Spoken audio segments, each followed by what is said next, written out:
As a physical therapist working in a urology practice, one of the things that I love about what I do is that I get to work with men who I can help them with the quality of life.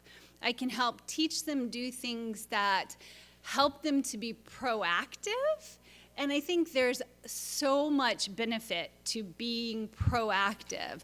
So a couple of these slides I'm going to run through, but I definitely will be open for questions. Clearly, it's difficult to kind of give individualized answers, but I hope to be able to guide all of you towards some potential resources that you can look for. Can I have a quick show of hands? How many are local? Okay, a large number, but we have a few that are not, so that's where I'll try to give some resources. I think Dr. Shellhammer already gave a wonderful overview of why androgen deprivation therapy, what it's used for. So we will skip that slide.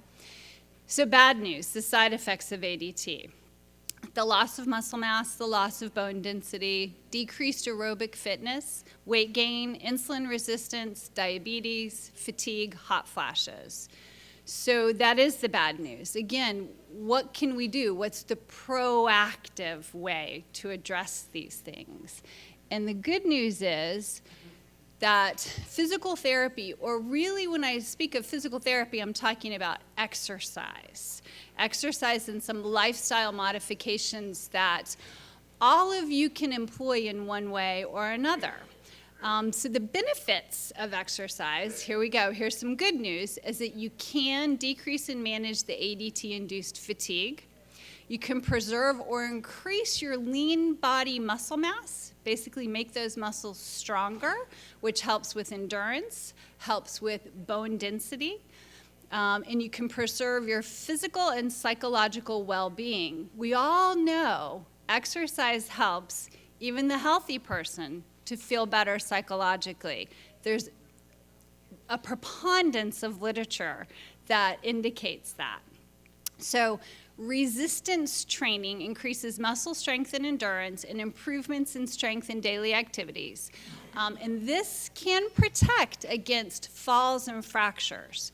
So when we're talking about exercise, and specifically in this case resistance exercise, that can build bone density. It can also improve your balance so that you don't fall and break a bone. So the advantages of exercising versus not exercising are multifold. So what does your exercise need to look like? This is a general guideline. So I would like you all to kind of digest this as basically a general guideline. But what is that going to look like from one person to the next can be very different. So our goal is, and these are studied, this is what people are putting out as being, this is what will actually help you. And that would be strength training 2 to 3 times a week, targeting all of your major muscle groups. What does that look like? For one person, that could look like, I'm doing that already. I'm going to the gym, I'm working through the circuit of the weights. I'm doing push-ups, I'm doing this type of exercise with resistance or weight. I'm doing leg presses. That could be one end of the spectrum. The other end of the spectrum is somebody who hasn't been as physically active, and that can mean something as simple as getting some low weights and doing some upper body strengthening with a weight, a small weight. That is providing resistance. The weight is the resistance. We know that resistance training builds bone density. So using some weights, whatever that looks like. That can also be a TheraBand. Using a TheraBand, that's a resistance. Body weight, doing a push-up is a resistance exercise. Step up, step down, putting some weight on your leg. Again, so we're looking at a wide variety of activities depending on where you are now. So aerobic exercise, at least 30 minutes, 3 to 5 times a week. Again, what does that look like? For one person, that might be, I'm already running on the treadmill, I'm doing great. For another person, it may mean, I need to get up and walk some more. I need to increase the amount of time I'm walking. If I'm not walking, doing no cardio exercise, I sit at a desk all day, it means a slow, gradual progression. Every little bit helps. Get up, walk around your block. Time yourself, do those types of things. Building towards, again, this is the recommendation, but every little bit helps. Please don't be, well, I don't do anything, it's just too late for me. It's never too late to begin to exercise. Stretching and flexibility are very important for muscle strength, balance, and coordination. Take a yoga class. Right? Stretching and flexibility. There are hospitals that have yoga-based classes specifically for cancer survivors. Wonderful. Engage in your community. A lot of times a yoga class or any type of a group-based exercise class is not only good for you physically, it's good for you mentally. You're getting out, you're with people that are dealing with the same type of issues that you are. Cancer-related fatigue. So fatigue related to cancer treatment is very different from I didn't sleep enough last night. And you need to be very respectful of that when you're planning your activities. So when we talk about structured exercise, we're talking about being mindful of not pushing to your limit. So typically when we're talking about cancer-related fatigue, a lot of times what patients will do, because you were a go-getter before, you're going to push and push and push until you are completely wiped out. Don't do that. You need to pace your activities. If you hear anything that I'm saying today in regarding to the fatigue, please pace your activities. When your tank is about 25% low, lay down, sit down, take a break, have a cup of chamomile tea, do something healthy for yourself, rebuild, get up, and move on. You're going to make your day a much longer, more productive day by listening to that and recognizing that. That's where your support system comes in. Build up people around you, your wives, your girlfriends, your partners, your children. When they say, hey, hold on a second. Dad, maybe you're doing a little too much today. What can I do for you? Listen to them. They're there. They love you. They may see some of those signs. So you can have a very full, productive day if you pace yourself. Stress management, highly important. Gratitude journals, mindfulness, these types of things are incredibly effective to take your mind in a different direction. We have to be very careful about catastrophic thinking. So take your mind in a different direction. Again, yoga-based classes, group classes that are cancer-related are wonderful. I already talked a lot about the energy conservation, nutrition. I noticed that there is a book on cancer nutrition out there. One of the things that I absolutely loved about the genetics and genomics talk this morning was when he gave the curling example about environmental factors and how environmental factors are so important in the development of cancer and recovery. So now is the time, if you're not already embracing a lot of these healthy lifestyle choices, now is the time to do it. Again, it's never too late. Pay attention to the types of foods you're eating. Focus on fruits, vegetables, fiber, whole foods. If you pick up a box and there's a list of ingredients that you cannot read on the side, don't put it back. Go to get a cart of blueberries, oatmeal for fiber, these types of things. Real whole solid food combined with some of these other lifestyle choices can make a huge difference in your energy level and how you feel. Low carbohydrate, low GI, and a lot of that it kind of relates to the avoid added sugars, avoid processed food, water intake. As an aside, sometimes men with prostate cancer are dealing with stress incontinence as well. And I actually do work with a lot of men who have stress incontinence, and we'll talk about that at another talk. But water intake. Please don't diminish your water intake because you're dealing with leakage, because water is so healthy for your body. And a lot of times being dehydrated can also make you feel fatigued. So pay attention to how much water you're drinking, and substitute water for coffees, for teas, for other things that can be irritants. So another consideration, especially when we're talking about bone density, is household safety. Make sure that you put yourself in an environment that is as safe as possible, avoiding falling. Just like with women, Dr. Shellhammer referred to women being at high risk for fractures with loss of estrogen. We often will advise our women with osteoporosis, get rid of the throw rugs. Get rid of some of the things. Make sure that the hallways are well lit, okay? Be careful about creating an environment where you're going from one piece of furniture to the next, perhaps balance is off. If you need a walker or a cane, you're much safer with that than you are furniture walking, is what we call it. So these are things that are very important. So physical therapy. Now, here's where I'm going to talk about, if you are fortunate to be able to go to a physical therapy evaluation, the things that you want to talk about with the physical therapist would be, what are your goals? What are you currently doing? What would you like to be able to do? And clearly in our practice, we're going to discuss with you what the recommendations are that we previously discussed in terms of how much exercise, what type of exercise you should be doing, and then we're going to begin to build a program for you. Clearly, not everybody needs that type of intervention. But if you are already exercising, phenomenal. If you feel safe in your exercise, phenomenal. But if you're able to and feel that you need a physical therapy evaluation to get you started, then talk to your physician. Ask them. Say, I have some strength and balance issues that I feel I need to be addressed.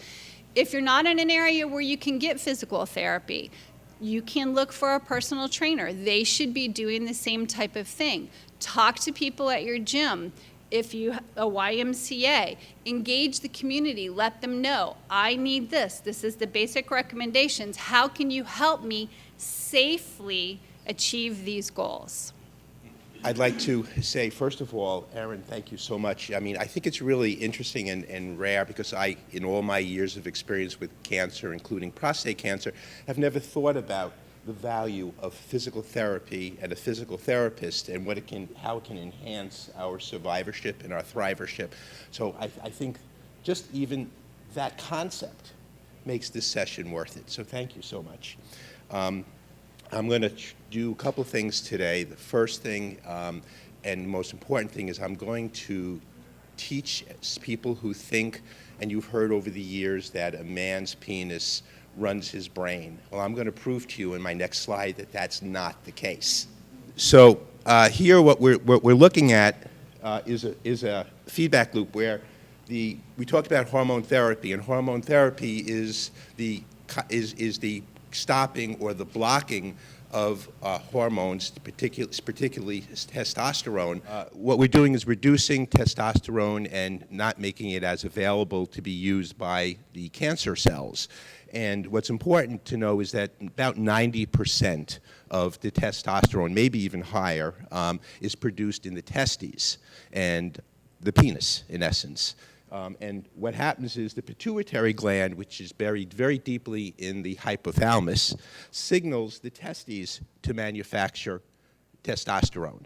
And what the hormone drugs that we use, the Lupron and those drugs of that order, the Firmagon, basically break the feedback loop from the pituitary gland or the brain going down to the testes. And therefore, I would say to you that, in fact, it's not true that a man's brain does run his penis. So you've learned something today. But I think what's important really on this is understanding that hormone therapy reduces the production of the androgens, and it also blocks the androgens. And that's at the first level, primary, Lupron, that stuff. And then we move on to a second line for men who are metastatic, and that's the enzalutamide and the Zytiga, where they also stop the production of the testosterone from the cancer cell itself. I mean, it's amazing.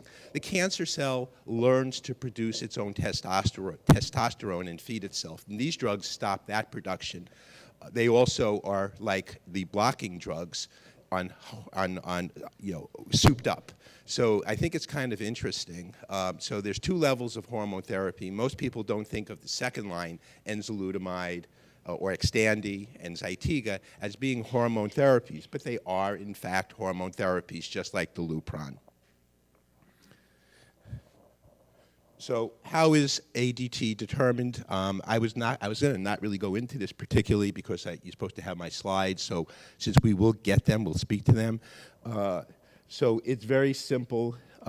It's, as I mentioned before, it's stopping the production of the testosterone and blocking the ability of the testosterone to access the nucleus of the cancer cell, and thus, as we sometimes say, to feed the cancer cell. So I do want to talk very briefly about the schedule of hormone therapy. I think it's important because it affects side effects, and that's really what this session's about, is the side effects of hormone therapy. We can do hormone, or we do hormone therapy, either is what's called continuous. In other words, once you're on hormone therapy, you're on hormone therapy until you die for whatever cause.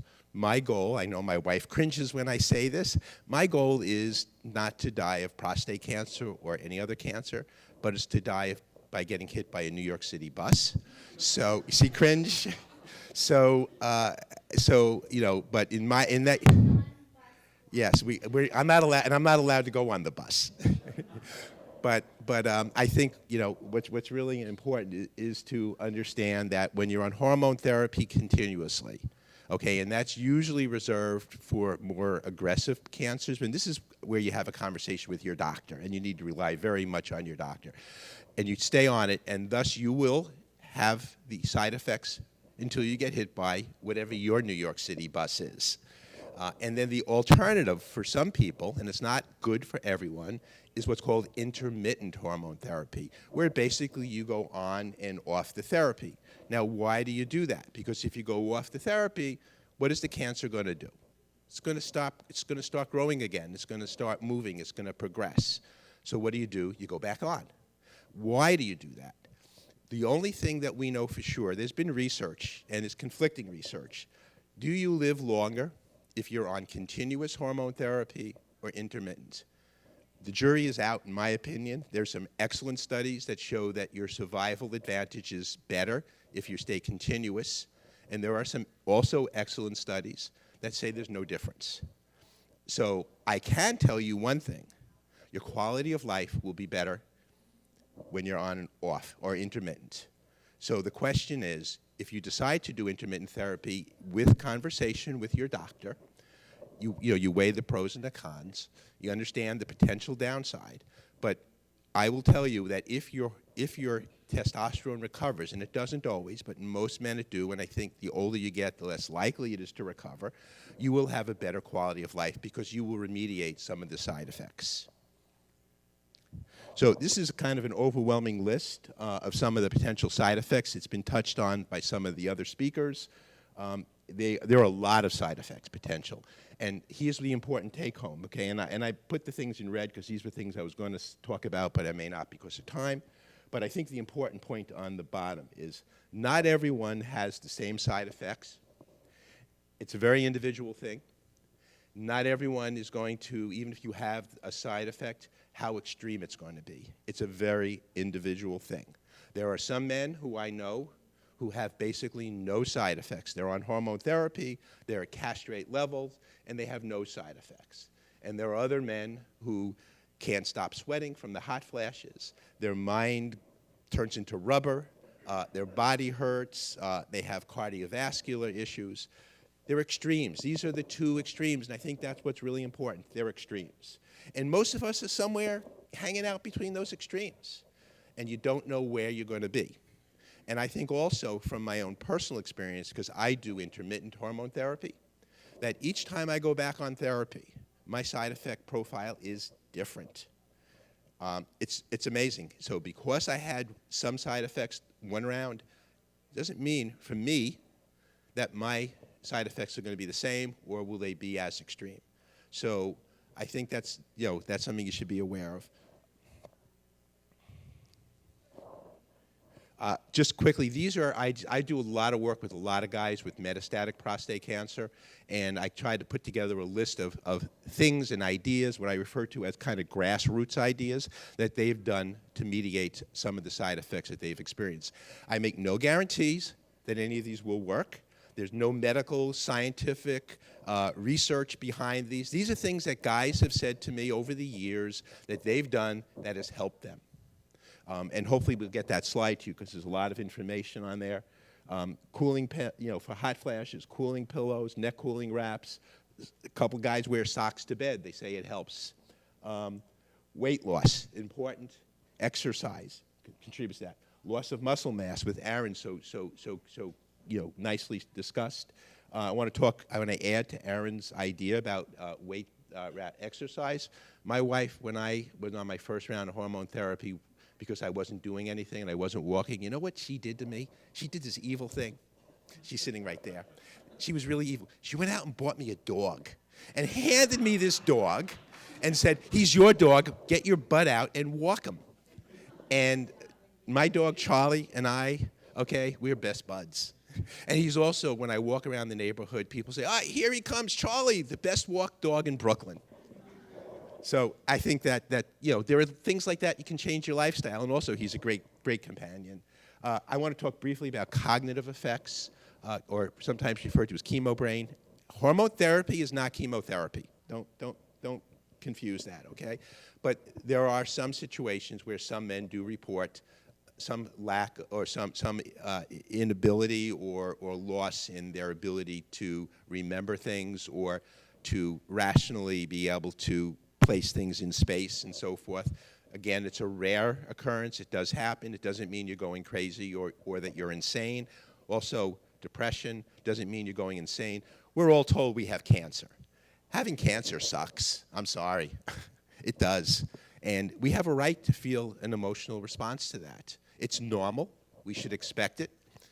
And how much that will influence our life, it's an individual thing. Hormone therapy itself can cause increases in depression. So you have cancer, which, as I said, sucks, and now you're taking a drug, which actually may increase your feelings of sadness or depression. And I think it's normal, so you shouldn't panic. I think if it's interfering with your life, go out and see a counselor. Ask your doctor for a referral. I think if, a counselor, or perhaps even consider going to see a psychiatrist along with a counselor, because sometimes medication will help smooth over those low spots. It does not mean that you're crazy, and it does not mean you're insane. It means you're a human being. And I think that's really important. I think we'll move on.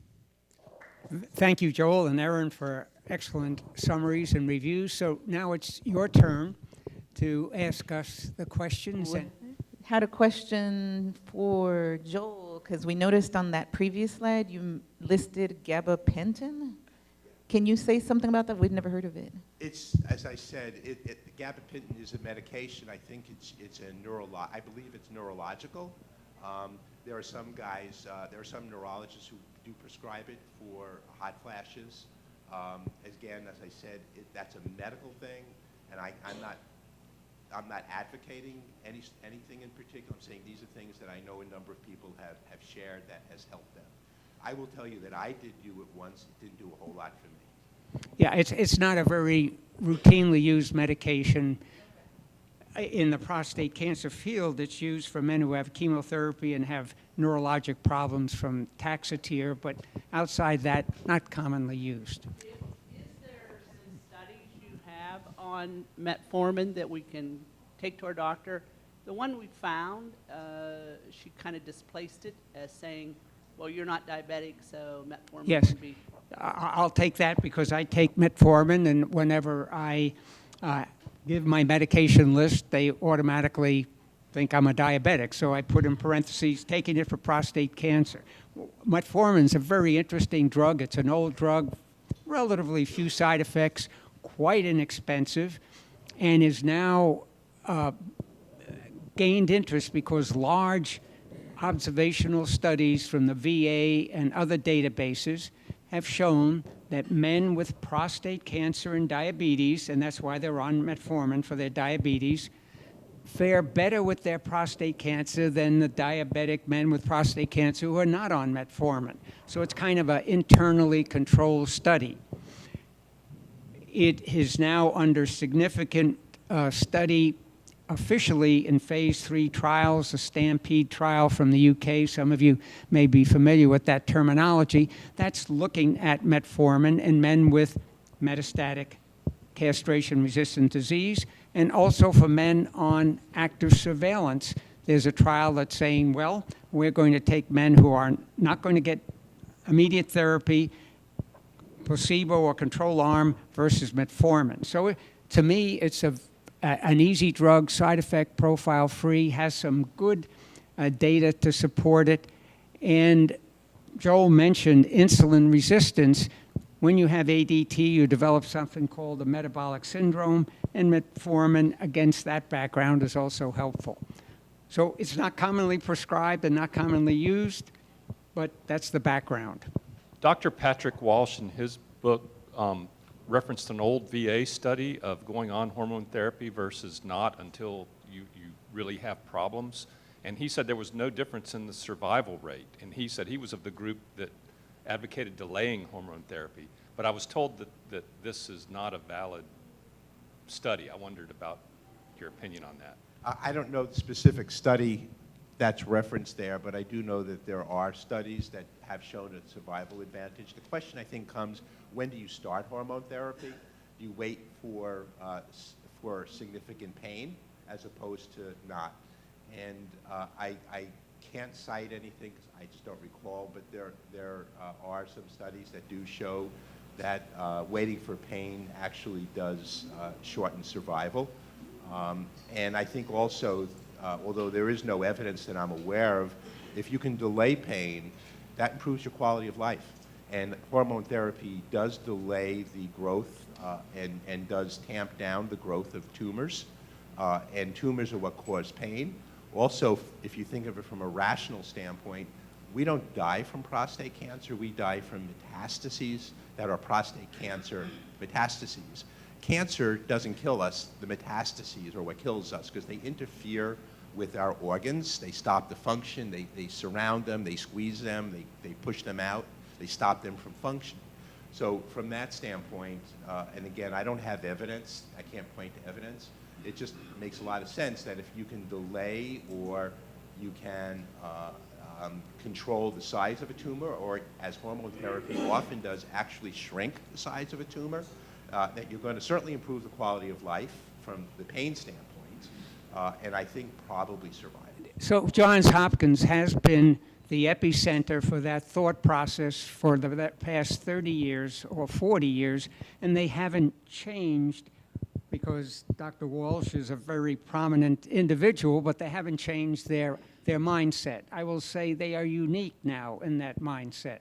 And as you heard Gamella talking, Dr. Gamella talking, I'll put it in this context. Size matters. And every cancer cell that has the opportunity to divide and to become more angry with each division allows it to progress unimpeded. Now, keeping that process in check, and there are some trials, and afterwards I'll refer them to you that show that earlier androgen deprivation is better. How much earlier is a question. Should you start it at a PSA of 10, 5, 3, 15? That's muddy territory, but waiting until the cancer's progressed to clinical symptoms or to radiologic imaging abnormality in today's world, I think, is inappropriate. You said something about the ADT prescribed for pain? Is that what you said? No, I said that ADT can actually relieve pain because it will actually shrink a tumor. Okay. I thought it was prescribed to lower the testosterone. It is. In I the said PSA. it's not prescribed for pain relief. I'm saying it can for someone who is having clinical pain, that having ADT can actually remediate the pain. It's not prescribed for pain. So it's lowering the testosterone, Yes. which is driving the cancer, which is causing the Right. pain. So, I mean, you're giving it to control the cancer and the pain that the cancer causes. I asked the question because I've done Lupron, and now I'm on Pharmagon. I have had no pain, but I'm still on, you know, Well, again, it's not being prescribed for pain. It's Right, being right. prescribed to control your cancer. I can't say, but if you weren't on Lupron or Firmagon or hadn't been, you may well now have pain. I don't know. right now. You mentioned you were on Pharmagon or an ATT, intermittent? I do intermittent hormone therapy. What's the guidelines for the intermittent, I guess? I mean, I've heard that if your PSA is under 1, you can do the intermittent, but if it's not... It is, there are no guidelines, at least that I'm aware of. I don't know if Dr. Schellheimer has more input into that. I think a lot of intermittent hormone therapy gets practiced very individually by each doctor and their patient. There's no consistency, which is part of the problem. So a lot of the studies that evaluate intermittent versus continuous aren't really asking the same questions, which is why we get this conflict of which is their survival advantage, because some people will say, well, you go back on therapy when your PSA hits a number, 5, and some doctors it could be 10, and some it could be 2. So there's no consistency. It's more you have to rely on your doctor, your conversation, how much risk avoidance you as a person are prepared to take, and getting a second and a third opinion about exactly that. I'm looking for your testimonial. My testimony? Your testimonial My testimony is on that I'm your on intermittent hormone therapy. What was that? I'm sorry? I said I am on intermittent hormone therapy, and we'll be actually going back next Wednesday to see my oncologist, and I expect that I will be starting Casodex again. 'Cause Is that because of your numbers, or? that's because my numbers and also progression on scans. Okay. So I was on intermittent androgen deprivation when the only thing abnormal was a rising PSA. I went on cycled, as Joel is, until the point came where even on androgen deprivation therapy, my PSA continued to go up. So I was now castration resistant, and I stayed on ADT. So when did I start the cycling? When my PSA was between 5 and 10. I managed through 2 cycles. Joel, you've been on many more? Actually, I'm doing it for 12 years. I'm an outlier. It doesn't usually last that long, but I think that's the other thing. Everything's individual. There's no rules in this game. We write our own personal rules. Right. I've been doing intermittent therapy now for almost 12 years. I actually get 2 and 3 years on off periods before I go back. And I usually stay on for anywhere from 14 months to 9 months. It just kind of depends how I get moved at the moment and how receptive my doctors are. But I control my decisions, not my doctors. You mentioned metformin. The VA did a study. I go to the VA. They think that's snake oil, metformin. Well, I go to the VA too. Is And that local here, or you go somewhere else? to the Hampton VA, because Okay. I'm a Vietnam veteran. So Yes. To put it in a nutshell, what a lot of folks don't know about a lot of things is more than you want to be able to recognize. So, yeah, someone might say that, but I challenge them to a discussion and a debate. I thought hormone therapy was given by a shot. You get a shot and it would last for 90 days, some period of time. And I see your list of medications that you're taking. Dutasteride was one of the medicines. It's a pill form. Is that considered hormonal therapy as well as a shot? Yes, but it's colloquially called hormone therapy light, which, in other words, it interferes with the hormonal normalcy, but it does not cause your testosterone to plummet to the degree the shots do. Now, and when might that be used?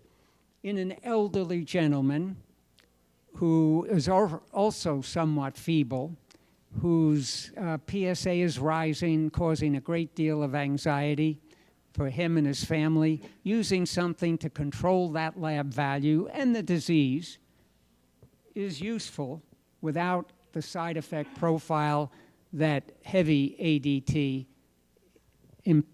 implies. Now, if that person has metastatic disease or far advanced disease, it changes the conversation. But when you're treating a lab number, which is PSA, alone, then you kind of have a modifier that you can instill into the discussion point.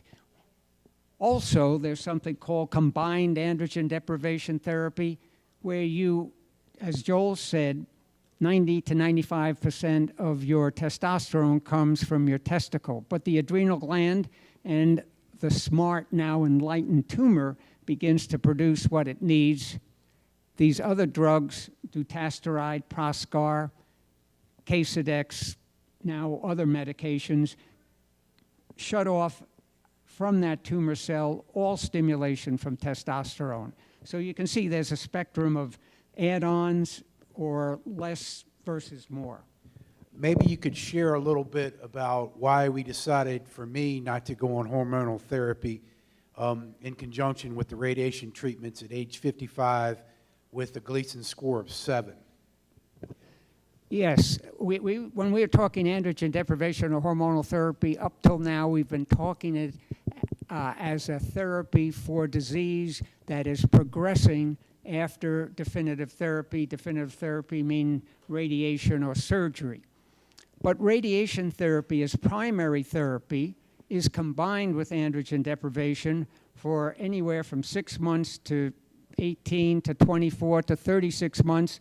And you might say, why the differential? Because it depends upon your disease state. So you will receive ADT with your primary radiation if your disease state is aggressive enough to warrant more than one therapy. Mr. Spear's situation was such that he had a intermediate favorable prostate cancer. So there's favorable, first there's low risk, favorable, high risk. Intermediate can be favorable or unfavorable. He had favorable intermediate disease, so we could deliver radiation alone without the ADT boost and save him the side effect profile that goes along with ADT. I'm on intermittent hormone therapy. My question is, for people like myself that have intermittent, I'm always interested in life expectancy. For those patients that pass away, that die from prostate cancer, can you explain what causes them to die? Well, I don't think anybody dies on intermittent therapy, because if your disease progresses, which it will clinically to the physician, he'll switch you to continuous androgen deprivation therapy. What causes you to die are a number of factors. Could be pneumonia, could be a fractured hip, could be just general inanition, which is your body begins to break down and you begin to lose weight. Fortunately, in today's world, as opposed to when I trained, we have therapies now that can maintain a relatively pain-free life until death, and to avoid, we'll say, the tragedy of dying in a starved, cachectic state. So what causes you to die often is your body machinery, just like with age, is wearing out maybe as an accelerated rate. But getting back to Erin Glaze, how can you delay that? With programmed exercise, and trials have been clearly done by, she gave you good information, but there's information that shows men who exercise don't exercise in the same carefully followed trial. The men who exercise do much better, not only with how they feel, but how long they live. But have there been studies done that indicate how many years, once you go on hormonal therapy, how many years can you expect to live? Very variable, just like anybody in this room. How long are you going to live? Some 10, some 5, some 2. It's not a definitive answer.